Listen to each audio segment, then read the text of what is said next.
gente começa uma outra série de pregações, a série chamada Improváveis. Como é que é a interpretação que tu teve dessa... A pastora não está aqui. Fiquei com cara de bobo agora. Onde é que essa mulher está, Glauber? Onde é que está? Foi para o Kids, apoiar os irmãos lá. Ela dizia mais ou menos assim, que é um improvável... Olha a cabeça da Lidiane, gente, ela é sensacional para essas coisas. Eu olhei para a imagem, a Ana me mandou, eu olhei para a imagem, achei bonitinho, pô, legal, ficou bacana, o cara está indo em direção a algum lugar que não se sabe onde é. E a pastora olhou e disse assim, é um improvável saindo do escuro para a luz. Então recebe aí, muito mais poético dela do que o meu, que é uma coisa sem graça. Então, é um improvável como vocês, como eu, saindo do escuro para a luz. É coisa maravilhosa. Então a série Improváveis, ela não vem para te exortar, não é a ideia, mas para te mostrar o quanto Deus tem sido bom e o quanto Ele conta comigo e contigo. A série Improvável, com isso, nós queremos gerar com isso ensinando, usando cada personagem que aqui vai ser mencionado. Serão sempre 2 personagens ou no máximo 3 personagens, para que você possa aprender e avaliar a sua própria vida. Então, como que vai funcionar a série? Nós vamos pegar 2 personagens bíblicos e nós vamos te mostrar que eles eram improváveis. A improbabilidade de homens como eles e mulheres como elas serem usadas era a mesma que é improvável eu e você ser usado para, por exemplo, abençoar o Brasil ou nações. Então, essa série, ela no primeiro ato, nós vamos falar de um homem e de uma mulher memorável na Bíblia e avaliar a vida de cada um deles. Um homem que foi marcado na história como um improvável, que se tornou um grande homem da história. Então, a ideia é que ao sair desse culto, vocês olhem para essa pregação e vocês possam dizer para si mesmo, caramba, é possível. Caramba, eu posso gerar algo nessa nação. Eu posso gerar algo nessa cidade. Eu posso gerar algo nesse estado. Agora, a gente vai passar por mais uma eleição que move o Brasil por 4 anos. A tua decisão e a minha decisão, elas movem o Brasil por 4 anos. Então, você que vai ir nas urnas votar lá dia 6 de outubro, você vai votar, você está decidindo o futuro da nação. E muitas das vezes... Hoje, por exemplo, no Brasil, a gente tem um presidente improvável. Eu acho que o Brasil, se não o único país, é um dos únicos países que tem um cara que tem baixíssima capacidade de estudo, ele teve pouquíssimo estudo, e hoje é um improvável que é presidente da nação. Então, olhar para o Lula e ver o Lula como presidente da nação é acreditar que eu posso ir para lugares muito mais altos e muito mais longe do que eu já cheguei. Então o Lula é um cara que com certeza não tem ensino fundamental completo, mas é o presidente da nação porque assim Deus determinou. Porque assim Deus quis. Porque a Bíblia diz que nenhum homem é colocado em qualquer lugar que não seja permissão de Deus. Então se ele está lá, não cabe a nós julgar, cabe a nós orar. Mas... dia 6 de outubro, nós vamos ter a condição de votar por mais 4 anos quem vai dirigir essa nação. Você já parou para pensar que o seu filho ou a sua filha que está aí no seu braço dormindo, ou que está lá na nossa igreja de crianças, pode ser o novo presidente do Brasil? Já parou para pensar nisso? Já parou para pensar que o presidente do Brasil pode ser seu filho? Esses dias eu estava tendo um tempo conversando com o Divaldo, que é um amigo pessoal, e o Divaldo me dizia, pastor, já parou para pensar que eu sou o único cara que saiu do bairro para ser prefeito de uma cidade? Que era filho de olheiro e dona de casa e me tornei prefeito da cidade? Eu digo, cara, se esse cara aconteceu com ele, por que não pode acontecer com os nossos filhos? Por que não pode ser os nossos filhos o futuro dessa nação? Então, essa série de pregações, ela tem esse interesse. Você não se olhar mais de forma pejorativa. Eu não consigo, eu não posso. Eu não tenho capacidade, eu não tenho condições. Sim, sacode aí, meu irmão, me ajuda aí. Sacode quem está do teu lado e diga aí para ele, sim, você tem capacidade. Você que está com seu filho, balança o teu filho se ele está dormindo aqui como na frente. Balança teu filho e diz para ele, sim, você tem capacidade. os próximos médicos, os próximos advogados, os próximos juízes, os próximos fisioterapeutas, administradores. Sim, você tem capacidade. Sim, você tem capacidade. Sim, você pode. E eu quero começar essa série de pregações falando do primeiro apóstolo escolhido por Jesus. Primeiro apóstolo, o cara que foi o primeiro, o 01. E olha que interessante. O 01, ele não era o 01 no relacionamento. O 01 dos escolhidos não era o 01 dos amigos. Pô, Jesus, ele é tão maravilhoso que Jesus é o único cara que tem a capacidade de separar 12 homens para dirigir uma nação. E esse dos 12, o primeiro que ele chamou não era o seu melhor amigo. O primeiro a chamar, eu não vou chamar meu brother, eu não vou chamar meu amigão. Jesus, ele era tão justo, ele era tão leal. Mas você pode aí no seu lugar estar dizendo assim, mas Pedro não era o melhor amigo ainda, João não era o melhor amigo ainda. Pedro e Tiago e João eram os 3 melhores amigos de Jesus. Aí você pode dizer assim, Pedro não era o melhor amigo de João. Os professores da nossa escola do saber podem estar dizendo ali, sentados e fazendo um julgamento pastoral, o que não é o caso deles, estou brincando, mas eles podem estar parados ali dizendo assim, mas ele não era melhor amigo. Você pode estar pensando isso, mas eles, Pedro, Tiago e João, não eram melhores amigos de Jesus, mas Jesus já está no futuro, ele já conhece o futuro, então ele já sabia quem eram os seus melhores amigos. Mateus, professor e pastor da nossa escola de ensino, faz assim para mim, então está tudo bem, louvado seja Deus. Jesus já conhecia eles, Jesus já sabia desde o ventre da sua mãe, ou como diz na palavra, substância ainda informe. Ele já sabia quem era, mas Jesus, ele é tão justo que ele chama um cara. Quem é que chuta o nome desse cara? Não vale quem sabe a história, só os baloneiros aí. Quem é que chuta? Quem foi o primeiro? 01, levanta a mão aí quem sabe. Dá um chute. Não sei, pastor, mas dá um chute aí, chuta. Vitor, tu sabe? Não vale, não fica metido a sabichão aí. Pode ficar. Ivan, dá um beliscão nele aí. Naquele lugar que dói, na mamica. Chuta aí quem é o primeiro, 01. Ninguém vai chutar, todo mundo tem vergonha, né? De passar vergonha. Chuta, a senhora pode chutar. Não foi. Foi o último. Foi. Paulo ainda aconteceu.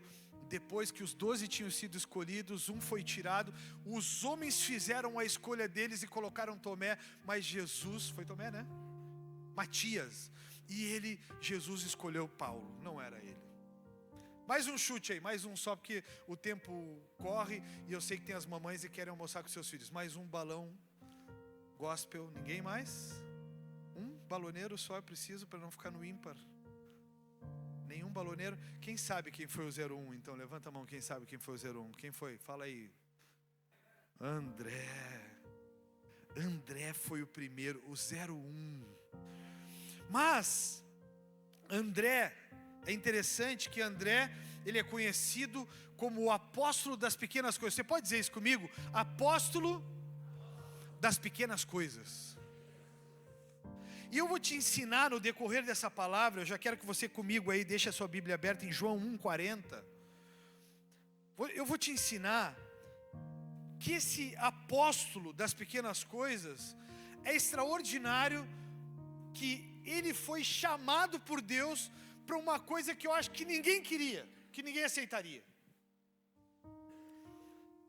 Ele é tão improvável, mas ele é tão improvável que ele só aparece na Bíblia em momentos especiais. E ele só aparece na Bíblia para fazer citação de coisa especial. André, vamos lá, capítulo 1, versículo 40, vai rolar aqui no telão se você não trouxe Bíblia, mas eu te oriento a trazer uma Bíblia de papel para você rabiscar nela. Bíblia de papel é bom porque tu pode riscar nela e mandar ver em toda ela, ficar toda bagunçada assim, mas a gente fica todo orgulhoso de dizer que a Bíblia é minha, portanto não mexe na minha Bíblia. Eu, por exemplo, não gosto que pegue. Às vezes a pastora esquece a dela no carro e ela vai pegar a Bíblia, eu olho para ela e digo assim, tu está com a minha Bíblia. E ela diz assim, eu tô lendo. E eu fico, já imediatamente eu digo para ela, mas eu vou ler. Tipo assim, não mexe na minha Bíblia. Ela é proibida, só eu posso riscar na minha Bíblia. Ninguém pode riscar na minha Bíblia. Ninguém pode manusear a minha Bíblia e fazer orelha na minha Bíblia. Na minha Bíblia é proibido colocar papel. Olha aqui o ordinário querendo cair. Na minha Bíblia é proibido colocar papel no meio. Porque é a minha Bíblia. Então eu quero te orientar a trazer a tua Bíblia. Traz uma caneta e rabisca nela, porque ela é a sua Bíblia. Nós compramos Bíblias, nós vamos comprar Bíblias, essa semana vai chegar. Eu sei que tem gente querendo Bíblia personalizada. E nós vamos comprar uma Bíblia que vai dar para colocar aqui, vai ficar aqui escrito Second House Church, vai ser a Bíblia da igreja, e de repente até o nome atrás dá para colocar. A minha, por exemplo, tem o nome Fabiano Scardelli. Ela ficou tão bem feita que nem eu consigo enxergar que está escrito aqui. Mas nós vamos conseguir. Essa aqui é a edição comemorativa de 10 anos da igreja. Então, em breve vai chegar uma nova aqui. Então, vamos lá. João 1,40 diz assim. André. Repete comigo aí o que está escrito na sua Bíblia. André. Leia aí comigo. Fala em voz alta aí. O que diz? Aqui. André.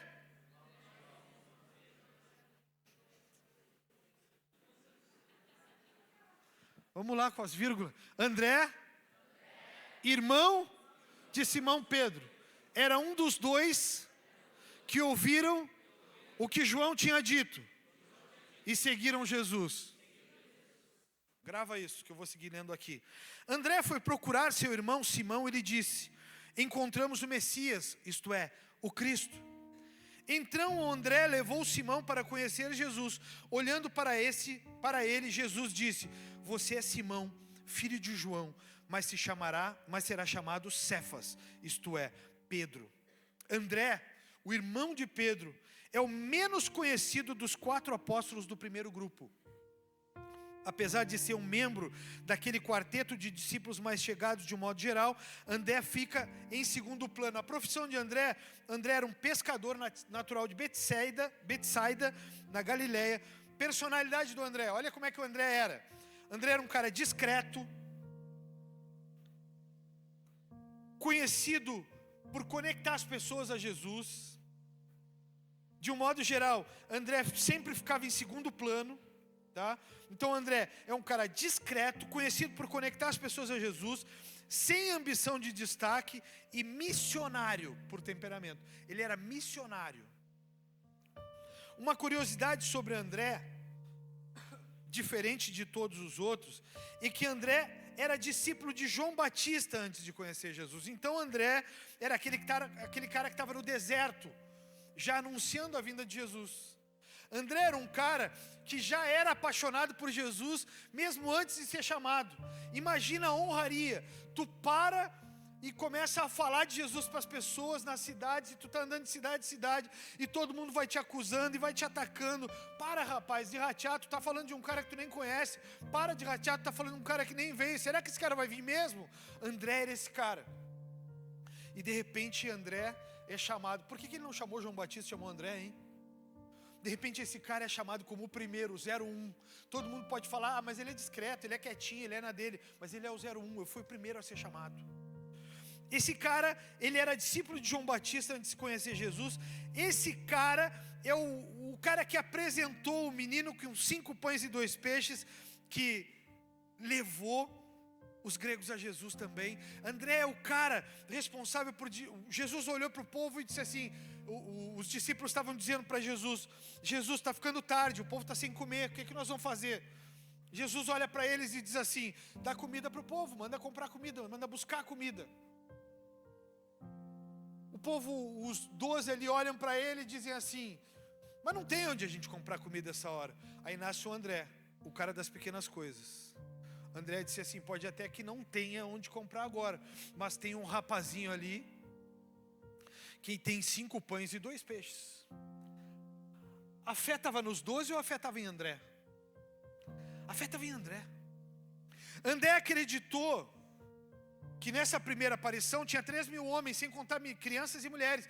André acreditou que ele estava dando na mão daquele que tem poder para multiplicar as coisas. Então André, o apóstolo das pequenas coisas, ele diz para Jesus: Jesus, eu não sei o que tu vai pensar com o que eu estou te falando, mas eu tenho um rapazote aí que tem 5 pães e 2 peixes. Faça o que o senhor achar que é certo. André é o cara que levou os gregos a Jesus. Os caras que são responsáveis, lá de João 12, 22 vai estar isso escrito. Os caras que foram responsáveis por trazer essa multiplicação da raça, essa multiplicação da cultura do povo grego que foi sendo inserido. Então essa cultura dos deuses foi inserida pelos gregos na igreja. Essa cultura da adoração múltipla, da sacanagem na adoração, foi trazido através dos gregos. E André foi o cara que levou eles a Jesus. Olha a importância desse cara. Todo mundo fala de Pedro, andou sobre as águas. João, o cara da revelação. Todo mundo fala sobre isso. Mas André é o cara que levou esses caras. André é o cara que evangelizou a Grécia, a Ásia Menor e a Rússia. Então, se Jesus e a mensagem de Deus chegou na Grécia, na Ásia Menor e na Rússia, é por um cara discreto, pacato, sem muitas expressões como André. É como um cara como esse. De repente você é esse tipo de pessoa que está sentado nesse lugar dizendo: eu nunca vou pregar lá, porque eu sou um cara na minha, quietão, não falo muito, não me expresso, porque normalmente os que tomam essa plataforma são os mais falastrões, são os que expõem mais, que a gente consegue ver mais, que a gente consegue ouvir mais. Mas Jesus, ele faz um adendo e ele chama para 01 o cara discreto. Então esse cara, tu já imaginou os russos recebendo a palavra?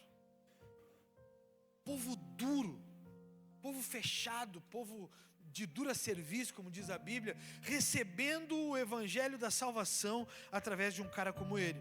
O evangelho só chegou nesses lugares por causa de André.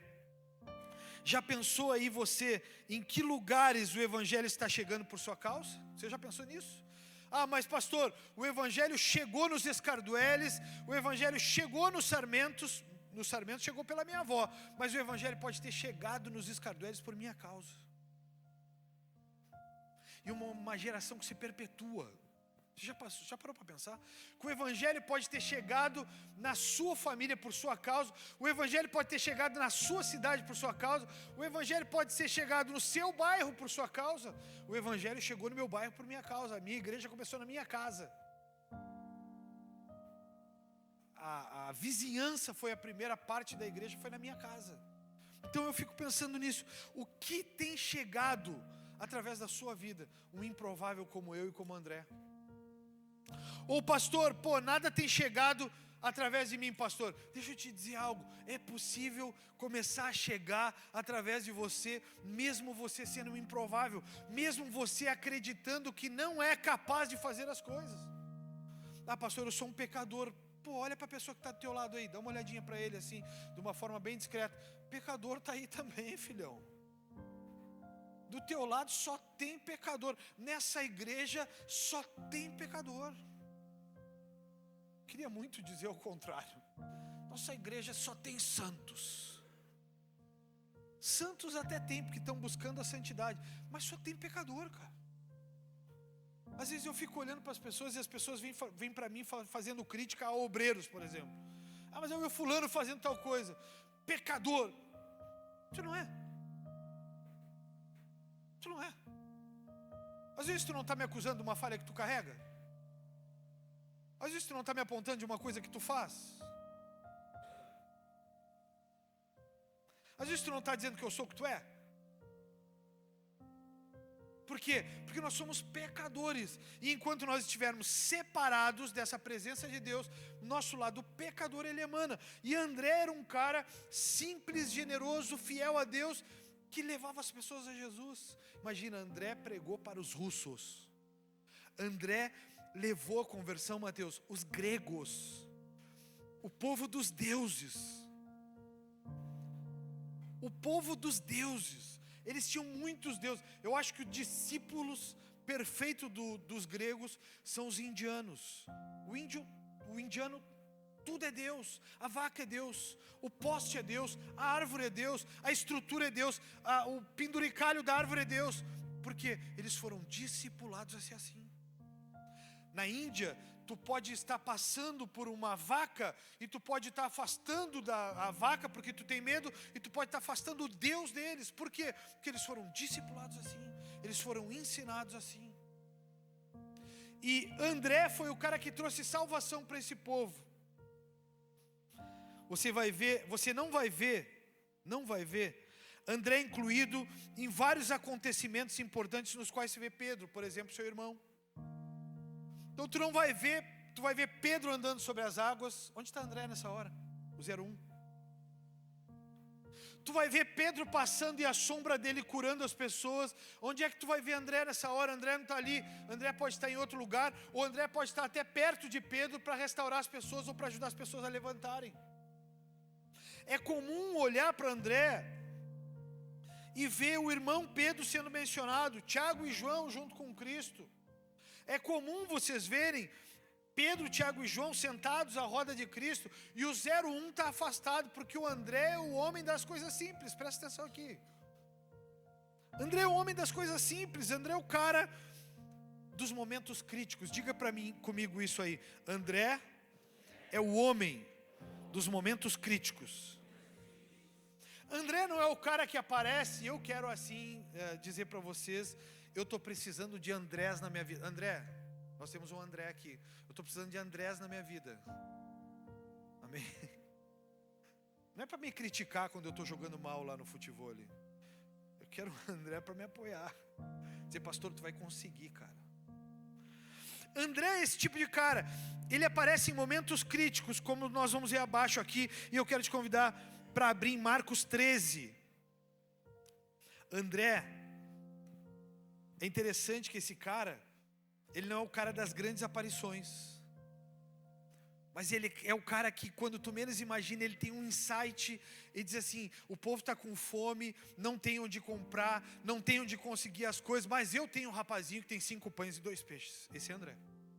Eu tenho um cara que tem pouco pão, mas eu acho que esse pouco pão desse cara na mão de um Deus poderoso como tu, eu acho que vai dar bom.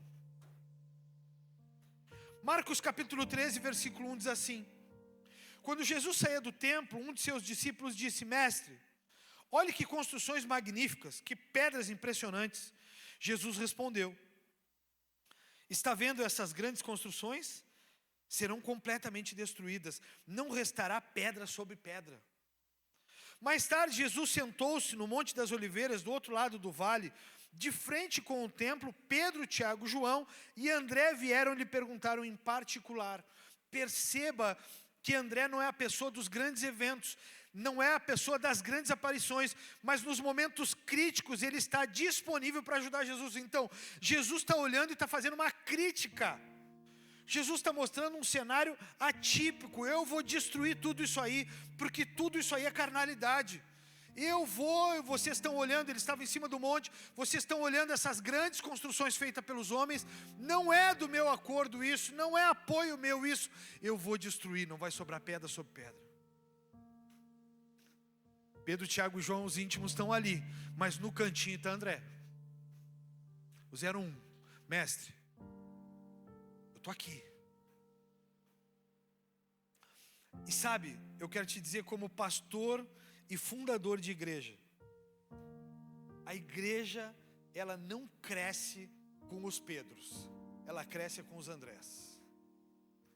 Eu posso te dizer com toda a certeza do mundo, essa igreja, eu queria que vocês, uma pena a gente não ter fotos dos primeiros dias dessa igreja no hotel, Obino Hotel. Eu tinha uma Megane Grand Tourer, o nome daquele carro. Na época eu achava que eu era assim, o tio Patinhas da banda. Eu tinha uma Megane Grand Tourer. Depois eu fui descobrir que eu era o banana da banda. Que essa Megane Grand Tourer, ela dá tanto problema que só Jesus na causa. Mas a minha Megane Grand Tourer, eu abri o porta-mala dela, eu socava a caixa, eu colocava a caixinha da oração. Essa caixinha nós tínhamos que pegar, socar lá para dentro. Eu socava a prancha da igreja lá em cima, eu colocava microfone, pedestal, eu colocava os banners, porque todo mundo precisava saber que lá era Bola de Neve. E quando a gente chegava lá no Obinotel, a gente tinha um carro abarrotado de coisa. Aí a gente esvaziava tudo, montava a igreja. Quando as pessoas chegavam, a igreja estava montadinha, bonitinha. E isso não se consegue com Pedro, isso se consegue com André. Os Andrés, eles ficavam na volta e eles ficavam dizendo: pastor, o que a gente vai fazer agora? O quarto do Samuel era o quarto que guardava as coisas da igreja. A igreja ficava toda montada no quarto do Samuel durante a semana. Aí no final de semana os Andrés apareciam lá e nós íamos para lá e montávamos tudo e ficava tudo bonitinho quando as pessoas chegavam lá dentro. Mas que igreja organizada, não sabia que daí a meia hora, quando acabasse tudo, uma hora depois nós ia desmontar tudo, ia socar tudo para dentro de um carro, e o que era bonitinho ia ficar um vazio esculhambado, que não ia ter nada, ia estar tudo no quarto de Samuel. O púlpito que nós tínhamos, nós conseguimos fazer um púlpito que nós fechávamos ele, ficava que nem uma sanfoninha, fechava e a prancha ficava do ladinho dele dentro da minha casa. Isso se consegue com Andrés. Isso não se consegue com Pedros. Pedros, eles vão para uma estrutura pronta. Pedro vai para uma estrutura para profetizar, para curar, para liberar poder. E os Andrés, eles vão para montar a estrutura para onde o poder de Deus vai ser derramado. Eu quero chamar a vida e a existência os Andrés que tem dentro dessa igreja. Eu declaro essa igreja com os Andrés saindo à evidência e à luz. Andrés sendo profetas dessa igreja em nome de Jesus. André, para o conhecimento de todos, foi o primeiro então de todos os discípulos a ser chamado por Jesus, e foi o responsável por apresentar Pedro a Jesus, um dos maiores nomes da história que já existe. E assim eu quero te perguntar: será que somos como André, que levamos conosco pessoas importantes sem o orgulho de querer ser ou perceber ou parecer melhor do que os outros? Eu peço para você fazer uma reflexão. André é o tipo de cara que ele não está preocupado se o Chester vai aparecer mais do que eu. Se eu não fosse uma espécie de André, eu não daria espaço para as pessoas pregar aqui. Mas as pessoas só têm espaço para pregar aqui na igreja que eu fundei no sofá da minha casa, porque eu sou como André. Eu acredito que homens e mulheres podem fazer tanto quanto eu faço. André foi o cara que apresentou Pedro a Jesus. E percebam, essa pode ter sido a maior obra dele. A maior obra de André, e eu acredito que seja, pode ter sido apresentar Pedro a Jesus. A maior obra desse cara é apresentar Jesus, o cara que seria audacioso para andar sobre as águas. Ninguém mais andou sobre as águas. Ninguém mais andou sobre as águas, só Pedro. André é o tipo de cara que pega Pedro e diz assim: meu irmão é massa, meu irmão é muito louco, Jesus. Eu imagino o André apresentando Pedro para Jesus, ia ser mais ou menos assim: meu irmão, o Jesus, o pai, mestre, sei lá como é que eu ia me apresentar diante dele, eu ia fazer assim, que nem o japonês. Eu acho que ia ficar assim na frente de Jesus, de tão envergonhado de eu estar ali no lugar deles, assim. Eu ia ficar: mestre, eu quero te apresentar um cara muito doido. Ele é doido varrido. Eu quero te apresentar meu irmão. Meu irmão é um cara maravilhoso, Jesus. Um cara maravilhoso, mas é completamente louco. Eu estou te trazendo ele por duas coisas. Eu ia dizer, né? Estou falando não estou dizendo o André, que é um cara sucinto e discreto. Mas eu ia dizer para Jesus: eu estou te trazendo meu irmão por duas coisas, Jesus. A primeira, porque ele é muito louco, eu preciso que tu cure ele. E a segunda, porque esse cara vai fazer coisas que eu jamais me animaria a fazer. Esse cara vai fazer coisas na tua obra que eu não tenho capacidade de fazer. Então, chama ele, Jesus. E Pedro se tornaria muito maior do que ele na história. Eu anotei 5 pontos de atenção sobre a vida de André, falando rapidamente aqui, porque o relógio é uma coisa que é um adversário terrível. 5 pontos de atenção sobre a vida de André. E eu ainda vou falar sobre mais uma improvável, que é uma mulher, tá? Ponto número 1: viveu a vida à sombra de seu irmão mais conhecido, o Pedro. Basta ver que muitos dos versículos que ele aparece, ou a grande maioria, se não 90% dos versículos que ele aparece, são citando que ele era irmão de Pedro, como se fosse o fato que lhe conferia importância. Então, praticamente todas as vezes que vocês forem ouvir falar de André, era André, o irmão de Pedro. Ou seja, como dizem os milico aí, André, irmão do Cancã, do 01, do cara que é o importante da história. Esse é o primeiro ponto. Segundo ponto, é comum em fatos como esses gerar na pessoa ressentimento, rivalidade e contenda. Mas André não tem nenhum registro disso. André levou Pedro a Cristo e isso pode ter sido a maior obra dele. Levar o irmão a Cristo e tudo bem não parecer como ele. Olha que coisa interessante, cara. As pessoas ficam ressentidas, amarguradas, porque não são lembradas, porque não são citadas. Mas eu nunca apareço, ele nunca lembra de mim. Puxa, o que eu ouço isso aqui, irmãos. Eles não sabem nem quem eu sou. Só os puxa-saco pregam, só os puxa-saco tocam, só os puxa-saco cantam. Ele nem sabe quem eu sou. André não tem absolutamente nenhum relato dele, nem de Pedro em suas cartas falando: meu irmão André, aquele que me levou a Jesus, hoje se tornou pedra de tropeço na minha vida, porque é um cara ressentido, que vive espalhando fofoca a meu respeito. Não, André não é esse tipo de cara. André é o tipo de cara generoso, audacioso, mas generoso. Audacioso de apresentar Pedro, mas generoso por saber que Pedro ia ser maior do que ele, era evidente. Terceiro, André era o tipo de pessoa que não buscava o centro das atenções. André não era aquele cara que, ao estar na igreja, tentava demonstrar para as pessoas os seus grandes feitos. André não era o tipo de cara que, ao entrar na igreja, ficava mostrando: fulana dança, mas tu sabia que eu danço? Fulano canta, mas tu sabia que eu canto? Eu canto, sou cantor, sou cantor. Sabia que eu prego? Sou pregador, hein? Tenho pregado, preguei nas nações já. André não é esse tipo de cara. André, ele chegava e tu perguntava para ele: e aí, meu camarada, tudo bem? Estou vendo que tu está vindo na igreja. Como é que é o teu nome? Ele dizia assim: meu nome é André. Provavelmente ele dizia assim: eu sou irmão do Pedro. O irmão do Pedro, Pedrão é meu irmão. Pô, tu viu como ele é legal? Um cara de Deus, hein, cara? Eu sou só o irmão dele. André é esse tipo de cara. Mas quando o chicote começa a estourar, quando as coisas começam a ficar ruins, quem se levanta? Se levanta o André. Se levanta o André.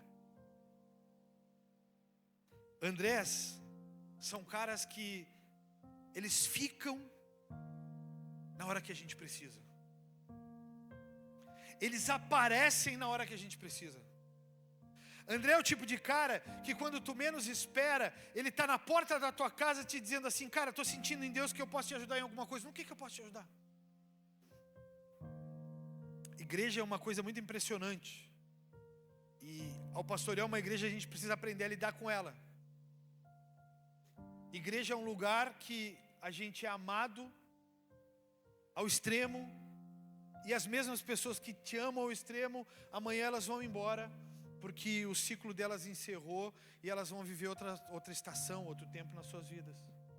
Esses últimos dias que antecederam, nós tivemos algumas pessoas que estavam conosco há muitos anos,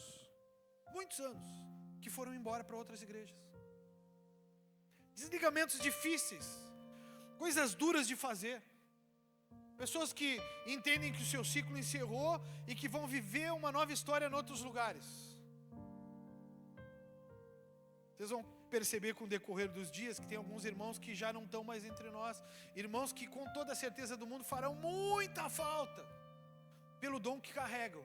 Mas eu quero te dizer, eu quero que você olhe para o lado, para esse irmão que está do seu lado, e diz assim: eu celebro a Deus junto com o pastor pelos Andrés.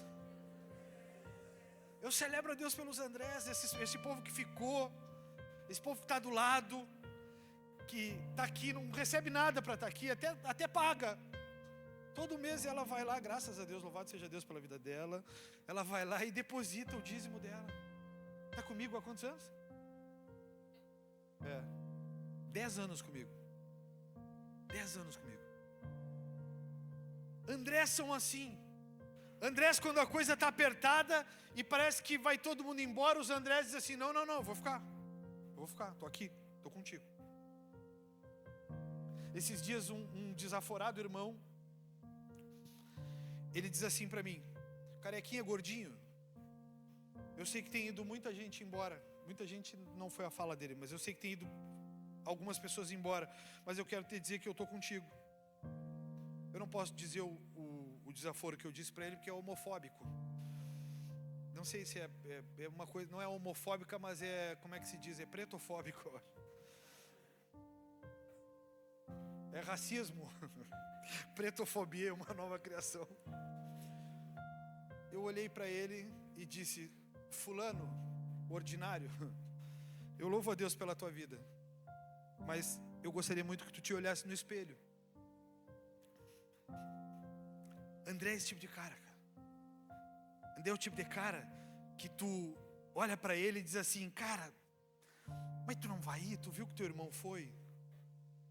Tu não vai criticar? Tu viu que está todo mundo fazendo? E André está dizendo assim: não, vou estar contigo.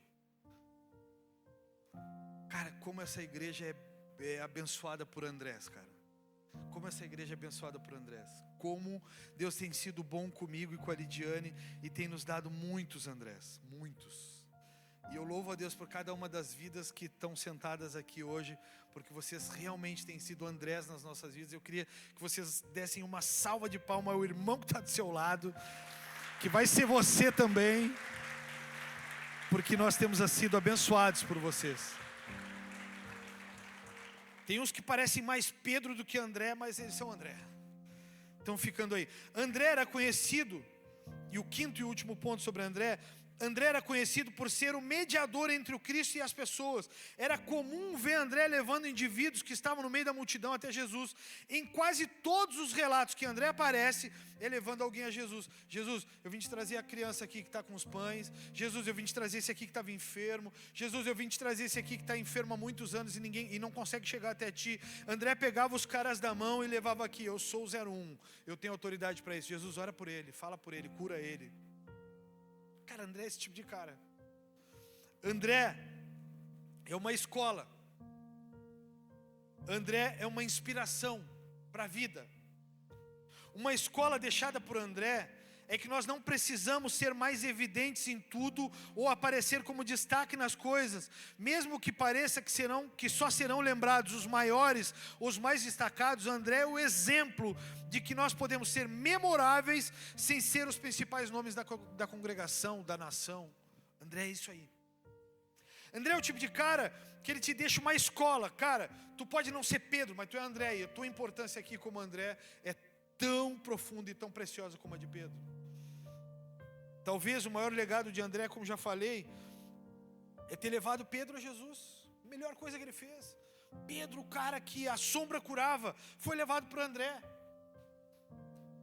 O fim de André, o que é enlouquecedor por causa da maldade do ser humano, o fim de André foi se tornar mártir, porque morreu em forma de X em uma cruz. Os caras crucificaram ele em X.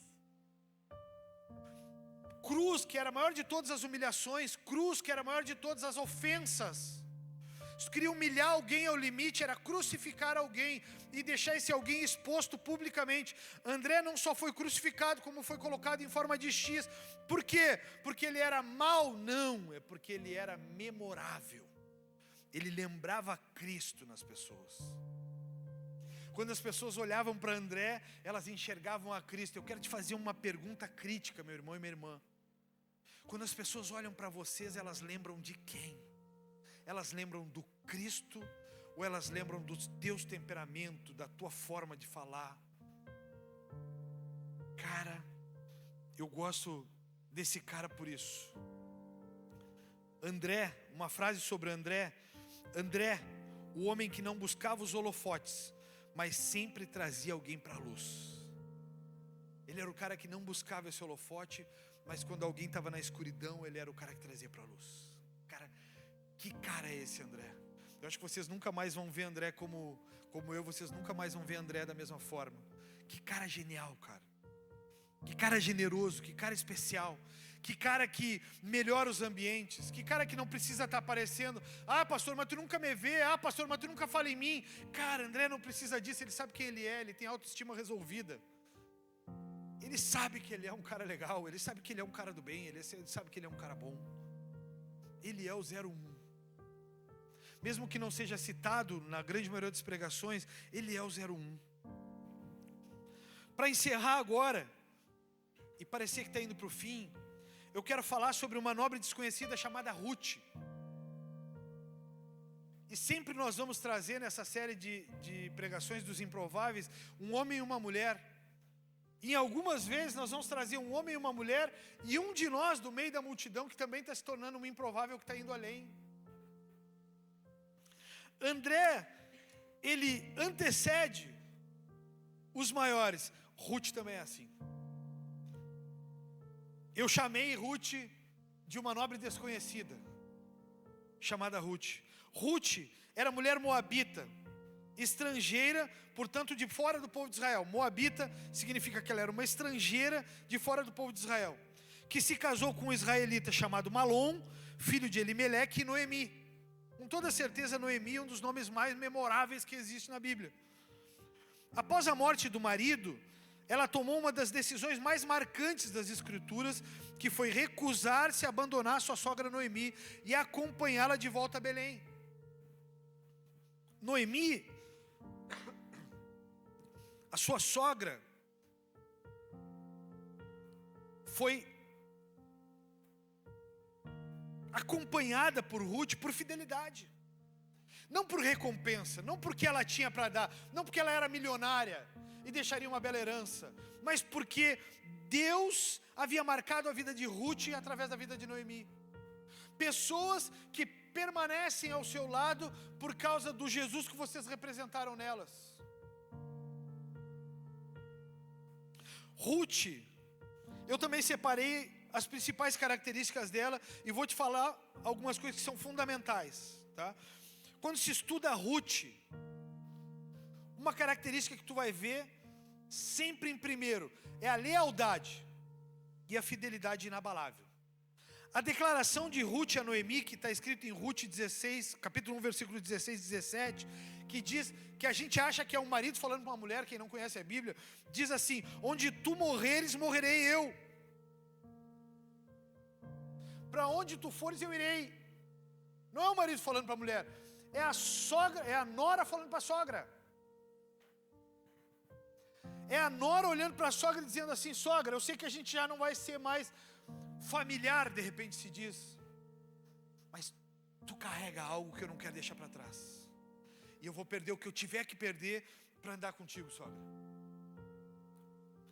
Aonde tu morreres, morrerei eu. Ela abriu mão da sua terra, do seu povo, dos seus deuses, para permanecer ao lado de quem ela amava. Ela largou mão de possibilidades para ficar perto de quem ela ama. Ruth, capítulo 1, versículo 16, para ler todo, Ruth respondeu: não insista comigo para deixá-lo e voltar. Aonde você for, irei. Aonde você viver, lá viverei. Seu povo será o meu povo, seu Deus será o meu Deus. Cara, que fidelidade é essa? Versículo 17: onde você morrer, ali morrerei e serei sepultada. Que o Senhor me castigue severamente se eu permitir que qualquer coisa a não ser a morte nos separe. Sogra, lealdade, aliança. Sogra, não é para o filho da mulher que ela está dizendo, é para a sogra. Que lealdade, cara. Quando eu pensei em Ruth, eu fiz um estudo, gente, porque quando começa as séries de pregações, eu preparo antecipadamente os personagens que a gente vai usar, para também dar argumento para os pregadores que virão em sequência. Então eu olhei os mais memoráveis e eu disse: cara, como é que eu vou deixar a Ruth de fora, meu irmão? Como é que vai se deixar Débora de fora? Quando eu pensei em Ruth, eu digo: cara, não tem como deixar a Ruth. Se tu deixar a Ruth, tu está deixando a lealdade e a fidelidade a uma aliança de fora. Ponto número 2 das características de Ruth: humildade e disposição para o trabalho. Sendo viúva e pobre, Ruth foi trabalhar colhendo espigas de cevada e trigo nos campos. A sogra e ela não tinham o que comer, ela vai para o campo pegar sobra de espiga, de cevada e trigo. Uma das funções mais humildes da época era essa: pegar as sobras para não passar fome. Sem reclamar ou sem se envergonhar, Ruth recomeçou do zero para poder manter uma aliança de amor e lealdade. Então, ela estava dizendo para Noemi: eu estou disposta a recomeçar contigo e não vou te desamparar, mesmo que agora o cenário não seja favorável. Eu vou estar do teu lado. Você vai dizer uma palavra comigo que você vai entender. Igrejas no hype. Diga assim comigo, igrejas do hype. Hype é a igreja que está na moda. Nós já fomos a igreja do hype em Bagé. A igreja que todo mundo olhava e dizia assim, pô, tá bombando, vamos lá para ver porque está acontecendo um monte de coisa lá. Nós já fomos a igreja do hype. A igreja do hype passa, e vem outra igreja do hype, aí outra igreja hypada, que é a igreja que está famosinha, vem aí, enche de gente. Só que os Andrés e os Ruths ficam, e eles te olham e te dizem assim, a moda passou, o hype passou, mas nós vamos recomeçar. Hoje, irmãos, nós temos um baterista e um guitarrista. Um baterista e um guitarrista. Nós já tivemos 3 em cada uma dessas funções. E hoje nós temos um baterista e um guitarrista. Todo final de semana nós profetizamos. Profetiza aí, Manu, tu não vai adoecer tão cedo. Não tem esse direito, Manu. Então se tu pensou em adoecer, Mateus, cadê o Mateus? Não dá para adoecer, não é época para essas coisas. Adoecer nesse caso de vocês agora é frescura. Mas nós já tivemos 3 em cada uma das funções. Mas aprove a Deus que os outros 2 fossem embora. E graças a Deus estão nos caminhos do Senhor. E louvado seja Deus pela vida deles que tantos anos ficaram ao nosso lado. Louvo a Deus para a vida de cada um deles que hoje não estão mais entre nós. Mas que, poxa vida, cara, como nos ajudaram. Que coisa maravilhosa. Que coisa preciosa foi o tempo que eles estiveram do nosso lado. Mas hoje nós precisamos olhar para eles. Porque hoje eles estão sendo Ruth e André nas nossas vidas. Hoje eles estão nos olhando, estão nos dizendo, cara, vamos catar espiga? O hype passou. Vamos catar espiga? De semente, de cevada e trigo? Uma fome nós não vamos passar. Humildade e disposição para o trabalho é a segunda. A terceira é uma fé genuína. Sendo moabita, ela escolheu o Deus de Israel livremente. Sua fé não era herdada ou ensinada pelos pais, era conquistada. Ruth não foi ensinada pelos pais a servir o Deus de Israel. Ela viu em Noemi. Ela viu em Elimeleque. Ela não viu nos pais. Os pais não disseram para ela, meu filho, o Deus que eu sirvo é um Deus poderoso. Já me curou, já me abençoou, Não, ela não via isso. Os pais ensinavam ela a adorar outros deuses. Mas ela viu em alguém. Pô, essa Noemi, cara, esse Deus dessa Noemi, que véia, meu. Mas que véia porreta, como diz. O que acontece com ela não acontece com os outros, não acontece com meu pai e com a minha mãe. Eu vou seguir o Deus dela e que eu seja amaldiçoada se eu abandonar ela. Quarta característica dela, uma mulher de um caráter íntegro e uma pureza moral invejável.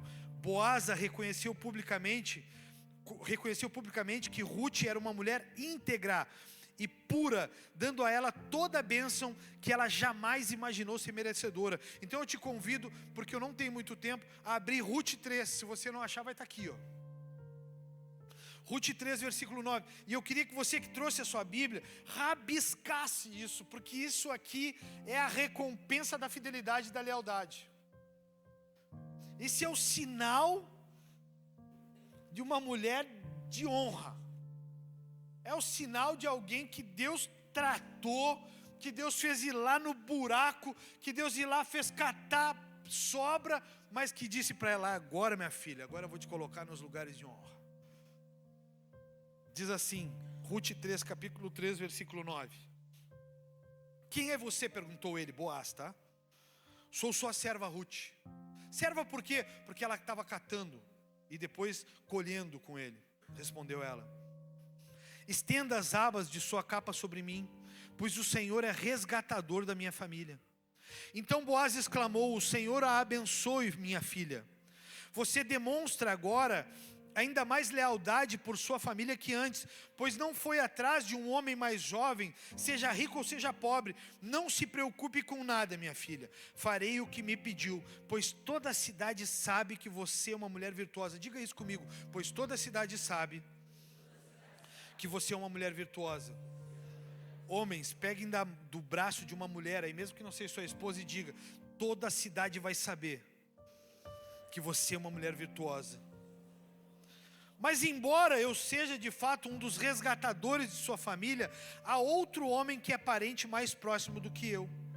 Aqui eu quero te explicar rapidamente sobre a lei do resgatador. A lei que Ruth recorreu no Antigo Testamento é conhecida como a lei do parente resgatador, ou Goel em hebraico. Fundamentada nas leis de resgate e casamento levirato, descritas em Levítico 25, do 24 ao 34, e Levítico do 47 ao 55.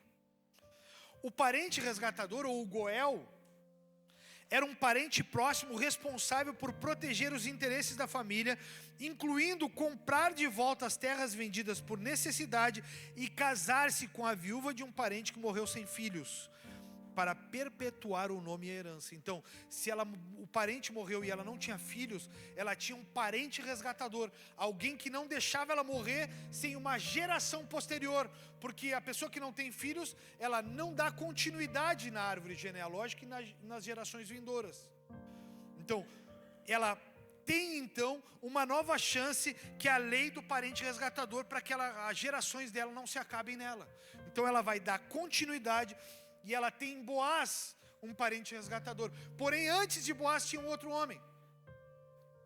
O parente resgatador, para vocês entenderem, era um parente próximo responsável por proteger os interesses da família, incluindo então comprar essas terras vendidas por necessidade e casar com ela.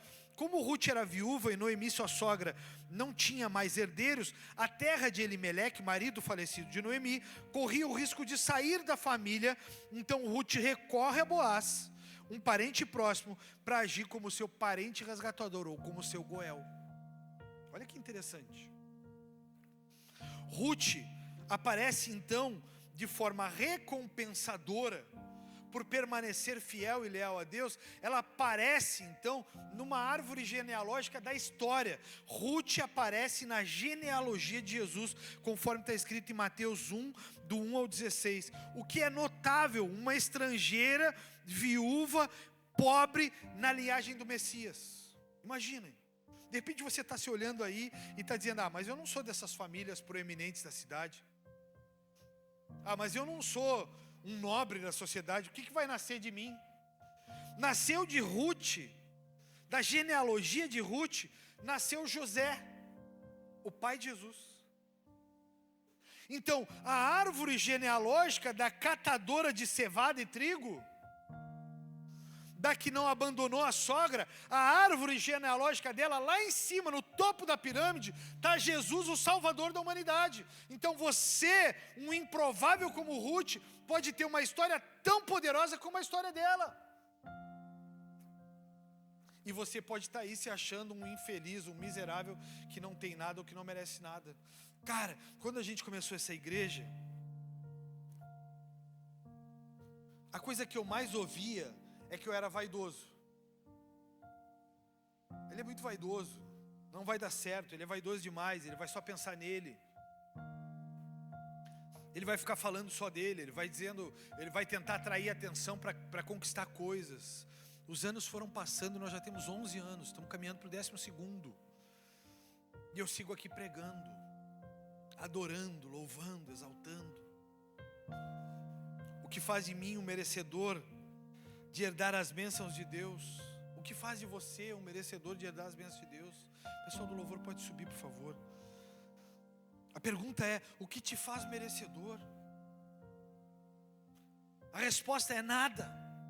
Mas eu, Fabiano, tenho aprendido que mesmo sem muito a oferecer, Deus tem usado da sua misericórdia e tem dado graça, me usando para resgate de muitos e te usando para resgate de muitos. Sejam as crianças na casa da menina, as pessoas que estão no presídio regional, que recebem o nosso apoio, ou mesmo as milhares de pessoas que passam todo mês nessa igreja e nas nossas vidas. Você já pensou se não tivesse essa igreja? Quantas pessoas ainda não teriam tido acesso a Jesus porque essa igreja não tivesse nascido? Você já pensou por onde você andaria? O que seria da sua vida?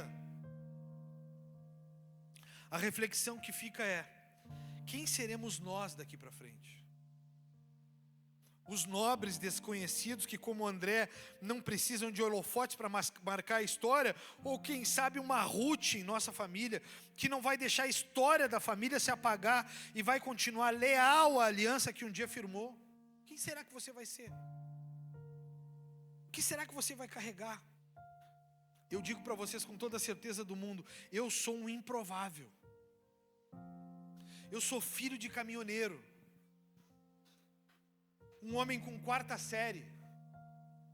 Eu sou filho de uma tricoteira que fazia blusão para vender. Uma mulher de 5ª série.